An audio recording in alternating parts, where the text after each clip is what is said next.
So the latest White Lotus theory that I have been hearing has got me spiraling. I have noticed that there have been so many different storylines that all warrant the cops being called.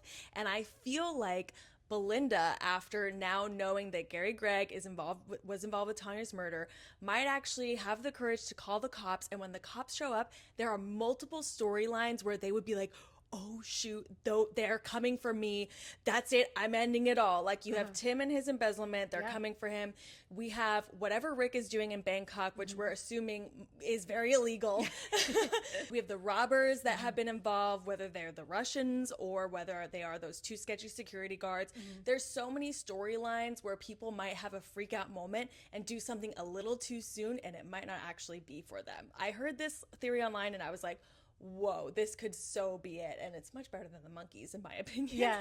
You know, it's so funny. I actually was talking to someone else about this, and they also buy the monkey theory. Oh, they do? Yeah, but they also think it's like an accidental, like the monkeys just grab hold of a gun and fire like into whatever distance. And then that sets off a chain reaction of gunshots, because in the very first episode, it was a lot of gunshots. I do believe that those Russians are the robbers. Yes. And I do think that Jaclyn is so shady for sleeping with Valentin after trying to get her friend to sleep with him. Girl. But if you noticed, he left the door open when he came in to do the do, which obviously I think is literally the door opening so the other dudes can come in and rob them. I fully believe that the reason why the Russians still went over to party with them, even after the presumable like girlfriends were like, why are you hanging out with these people? Is so that they could scope out the villa and see like what they can take. I did notice the door being open as well, and I'm like, this is not right.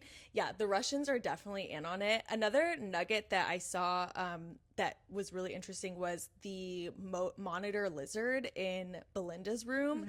It's actually a Thai like sign of like a bad omen.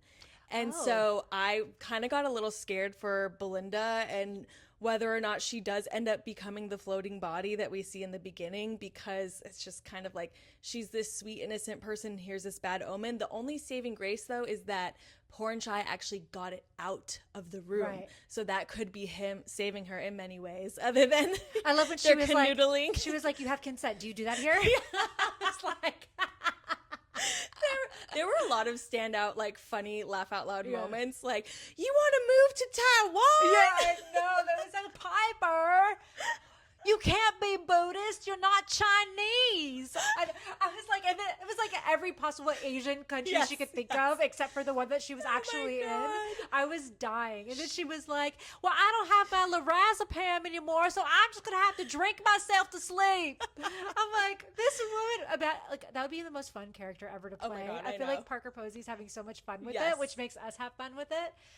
But just to step onto the lizard thing real quick, I looked it up too, and I saw something different, but I didn't look up Thailand. I just looked up the spiritual meaning of a lizard, and it actually means protection. Oh, you know what? I did see that. I saw both things online, so I don't know what it could be. Now we really don't know. Now we're like, okay, but I do feel like this last episode just kind of made me fearful for everyone. I feel like everyone is on the table to whoever it might be that was floating in the river, or multiple people.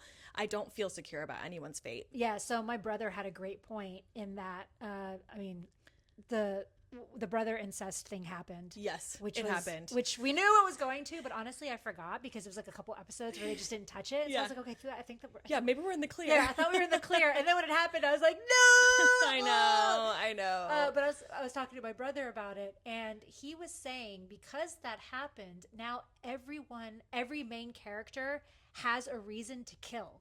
Oh. So, which I thought was a great point. He was like, now everyone has a reason. So, obviously Tim Ratliff has a reason because he's about to kill himself, as we saw in that episode.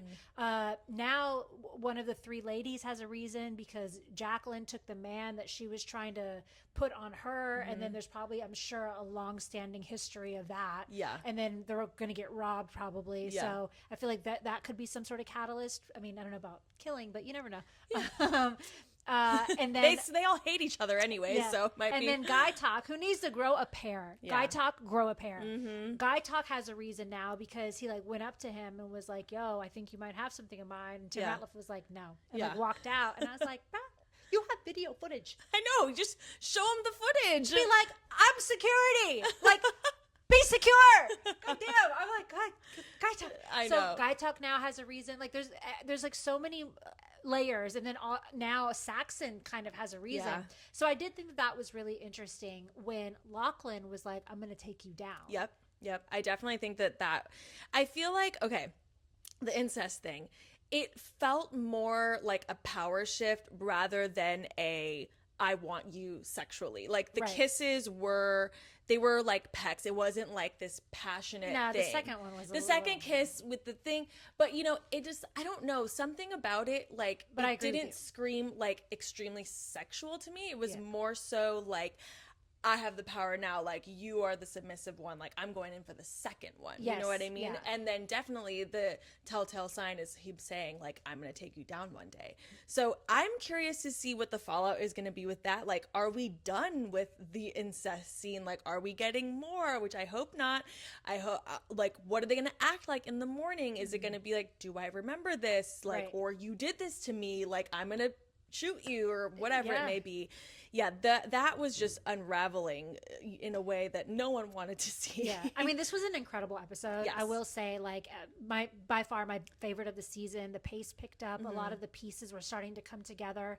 That scene with Walter Goggins and Sam Rockwell, I think will probably get nominated for a guest starring Emmy. Yes. It was so well done, well written, well executed, well acted, like the nuance. And Sam Rockwell deserves his flowers for the way he performed that scene, because like but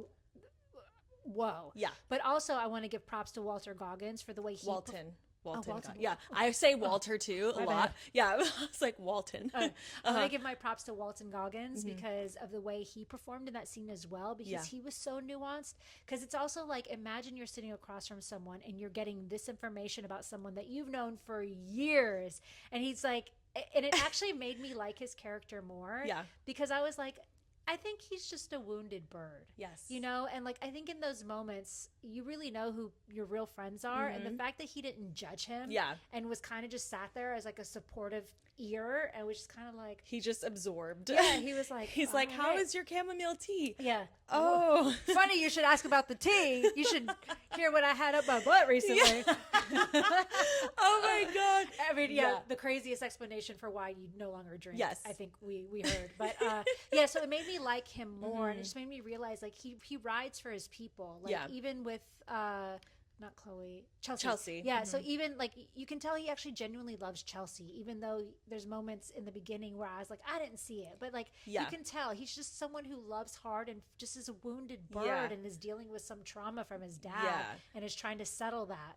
But incredible scene, and I love that a lot of people didn't realize that Sam Rockwell is married to Leslie Bibb. I had no idea until I started looking things up, and I'm like, wait, I kind of love this. Yeah. I also think Leslie Bibb had a great moment when she's just in her pajamas at the pool and her like little smile, like, are you leaving? It's like, I think that's the only moment when people actually deeply related to her. For sure, like we were like, we're with her. We're with her. She was the only one that had her head on straight. Yes, absolutely. No, going back to the Rick, and I think his name is Frank, that conversation, it really kind of gave me more hope for Rick's character, because I think he's actually really at the center of this whole identity narrative of like, what kind of man am I gonna be? Chelsea brought it up when she's like, don't go to Bangkok, like just leave it alone. Even the Amrita, I think is her name. She's like, I have hope for you, like let it go. I almost feel like that conversation with Frank, like he was like absorbing it, but I almost feel he might have been looking at a potential version of himself in the future. Like if this, like, you know, whatever his plans are in Bangkok were to go a dark way, he might have to stay in Thailand, and maybe he's going to be one of these losers back home. Then he can't go home and, you know, spiral into this whole like identity crisis. And maybe that was his moment where he was like, okay, like how far am I gonna go with this thing?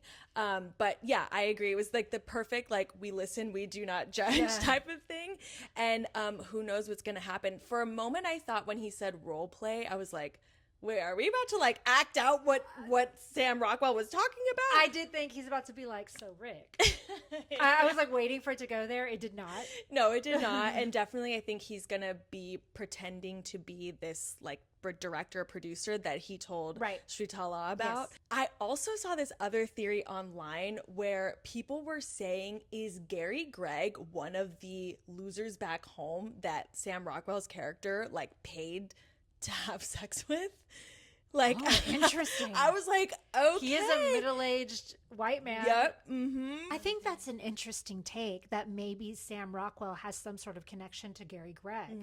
Because in the first or second episode, when Walton and Gary Gregg met, he's like, oh, what do you do? And he's like, this and that. He's like, oh, I do this and that too. Yeah. So that's an interesting connection there. I didn't think of that. They kind of all have that. They all have this and that in common. I feel like our puzzle pieces are starting to come together, but they're not quite there yet. Yeah, I'm glad Belinda has Porn Chai there, because that hotel manager. Oh, Fabian, I have some words with you. Like, okay. if one of your coworkers, because she does work at the White Lotus in Hawaii, if one of your coworkers was like, hey, look, this man is dangerous, we got to call the police, and then you're like, no. Yeah. And he's asking about her. Yeah. Like, that was weird. So I'm wondering if even Fabian's up to something no good. Yeah, like maybe him and Gary Gregg are kind of like together. Like, yeah, in cahoots together. Like, it was also just weird that he was kind of like almost like pimping Belinda out. Like, yes, he has a beautiful girlfriend, but he's very rich. Like, I will be sure to introduce you. Yeah, like, it was kind of strange. Yeah. I don't know. Maybe Gary Gregg had a conversation with Fabian, like, I need to take care of this. Because Fabian kind of described him as a guest, and he's not a guest. He lives in Thailand. So there's just something weird there.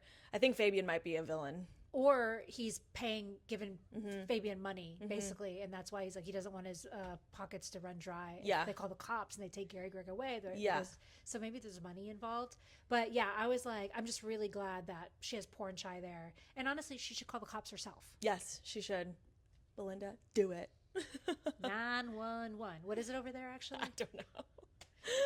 Star 911. What's the number in Taiwan? I don't know. The potential unaliving scene, I didn't think he was gonna do it. Yeah. You know, for a second I almost thought he clicked it and it was empty. Yeah, I did. I thought that too for a second. Yeah, because it kind of happened, but it happened right when Parker Posey's character came in. I don't know. I feel like I still am on, like, he may not make it, because it's like, he can't go back. He's not going to be able to face America again, you know? But another thing that could happen is when his daughter, Piper, brings them to the Buddhist temple, maybe this is like his awakening, and who knows. But what did you think of the scene?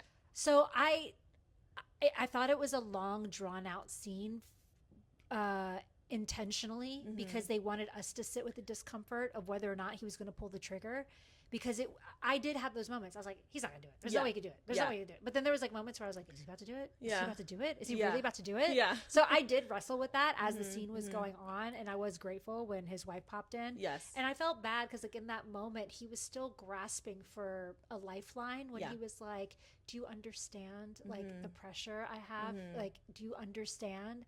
And then she was like, yeah, but you've always, like, succeeded. You've always over excelled. Yeah. So I thought that was, like, really poignant, like him reaching for a lifeline and her still just being like, yeah, but that's why we love you, almost. Yeah. But, like, in my head, I was like, well, if you knew what was happening with your sons over on the other side of the island, you might have pulled the trigger. But so I was, you know, so I thought it was an important scene, but I think it also was important in that you could tell that he really believes in God. Yes. Because at that moment, that's probably what stopped him, really, is like him thinking like, oh, maybe God sent my wife in. Yeah. And, you know, him saying, God, please give me a sign, please help me. And again, kind of with the theme of religion throughout the entire season. So I think that would be, that'll be what saves him ultimately, is maybe his faith. Yeah, totally.